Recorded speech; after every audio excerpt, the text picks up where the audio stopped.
আমাৰ অসমৰ প্ৰতিগৰাকী বিধায়কে তেওঁলোকৰ অন্তৰ্গত যিমানবোৰ মিউনিচিপালিটি আছে মিউনিচিপালিটিসমূহত তেওঁলোকে পদেন সদস্য আৰু সেই পদেন সদস্য হিচাপে আমি শপত গ্ৰহণ কৰিব লাগে। আজি মই সৰভোগ পৌৰসভাৰ পদেন সদস্য হিচাপে আজি মই শপত গ্ৰহণ কৰিছোঁ আৰু কৰি পেলাই নথৈ আনন্দিত হৈছোঁ যে সৰভোগৰ টাউনখনক উন্নয়নৰ লগত মই জড়িত হ'ব পাৰিম। আৰু আজিৰ দিনটো এইকাৰণে মোৰ ভাল লাগিছে যে আজিৰ দিনটোতে 40 লাখ টকা ব্যয় সাপেক্ষে এটা নতুন বজাৰ গৃহৰ কাম আজি শুভাৰম্ভ কৰা হ'ল। আৰু লগতে আমি ছখন যান আৰু ছখন যান সেই ছখন যান বিশেষকৈ এখন ছুপাৰ চাকাৰ মানুহৰ ঘৰত যিমানবোৰ চেনিটাৰী টেংক আছে টেংকৰ পৰা যাতে মলসমূহ যাতে টানি পেলাই অন্য জেগাত যাতে পেলাব পাৰে তাৰ কাৰণে এখন ছুপাৰ চাকাৰ এখন JCB আৰু জাবৰ নিষ্কাশনৰ কাৰণে 4খন গাড়ী সৰ্বমুঠ 6খন গাড়ী পৌৰসভাই আজি ৰাইজলৈ উৎসৰ্গা কৰিছে আৰু সেইটো মই আনুষ্ঠানিকভাৱে মই আজি মুকলি কৰিছোঁ। মই সৰভোগ পৌৰসভাই যিমানখিনি কাম কৰিলে এই কামৰ অগ্ৰগতি দেখি মই সন্তুষ্টি লাভ কৰিছোঁ। কাৰণ কিয় যিহেতু বিশেষকৈ আমি যদি চাওঁ যি আমাৰ ছিগনেচাৰ প্ৰজেক্টটোৰ অন্তৰ্গত ছিগনেচাৰ প্ৰজেক্টটো আচলতে মূলগত উদ্দেশ্য আছিলে যে বিবাহ ভৱন বনোৱাৰ কাৰণে।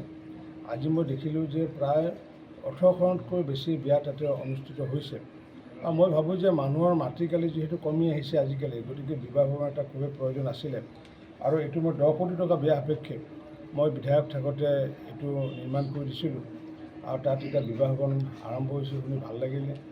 আৰু লগতে এতিয়া তাত এটা বেংক এটা প্ৰতিষ্ঠান এটা তাত অনাৰ কাৰণে ইতিমধ্যে যোগাযোগ চলি আছে আৰু তাত ব্যৱসায় আৰম্ভ কৰাৰ কাৰণে ইতিমধ্যে কেইবাজন ব্যৱসায়ীৰ লগত ইতিমধ্যে চুক্তিপত্ৰ হৈছে। তাত এটা অসুবিধা এটা আছিলে, লিফ্টখন তাত লগোৱা হোৱা নাছিলে। এতিয়া লিফ্টখন লগোৱাৰ কাৰণেও পৌৰসভাই ইতিমধ্যে দায়িত্ব গ্ৰহণ কৰিছে। মই ভাবোঁ যে ছিগনেচাৰ প্ৰজেক্টৰ যিটো উদ্দেশ্য আছিলে উদ্দেশ্যটো আগন্তুক দিনত ফলৱতী হ'ব, সফল হ'ব।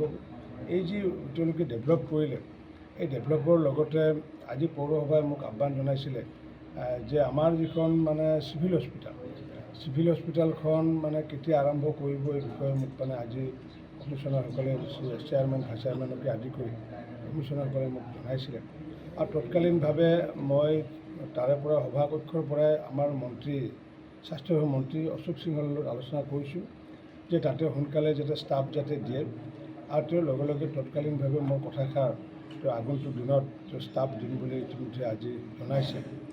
আৰু লগতে আমাৰ যিটো ইতিমধ্যে 5 কোটি টকা ব্যয় হৈছিলে আমাৰ যি গান্ধী ভৱনৰ কামটো অৰ্ধনিৰ্মিত হৈ আছিলে আৰু তাত আৰু প্ৰায় 3 কোটি টকামান প্ৰয়োজন হ'ব বুলি মই আজি যিহেতু গান্ধী ভৱনৰ কথাটো মিউনিচিপালিটি উলিয়াইছিলে মই তাৰে সভাৰ পৰাই আমাৰ যি কৌশিক ৰয় আৰ্বান ডেভেলপমেণ্ট মিনিষ্টাৰ তেখেতকো মই ইতিমধ্যে আহ্বান জনাইছোঁ যে আমাক অতিৰিক্ত 3 কোটি টকা মুকলি কৰি দি যাতে আমি তাত এয়াৰ কণ্ডিশ্যনকে আদি কৰি চিটিং অভিযানকে আদি কৰি যাতে এইটো সম্পূৰ্ণ কৰি পেলাই যাতে গান্ধী হলটো নিৰ্মাণ কৰি ৰাইজক উৎসৰ্গা কৰিব পাৰোঁ। তাৰ কাৰণে দুয়োগৰাকী মন্ত্ৰী অশোক সিংহাল আৰু মন্ত্ৰী কৌশিক ৰয়ৰ লগতো মই ইতিমধ্যে আলোচনা কৰি পেলাই এই কামখিনি আগন্তুক দিনত আমি লৈ যোৱাৰ কাৰণে প্ৰক্ৰিয়া এটা হাতত লৈছোঁ।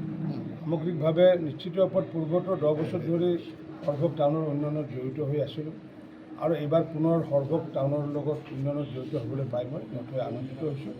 নিশ্চিত ওপৰত আগন্তুক দিনত সৰভোগ টাউনখন এটা ভাল দিশত এটা গতি কৰি আছে। এটা বেলেগ এটা কৈ আছোঁ আজি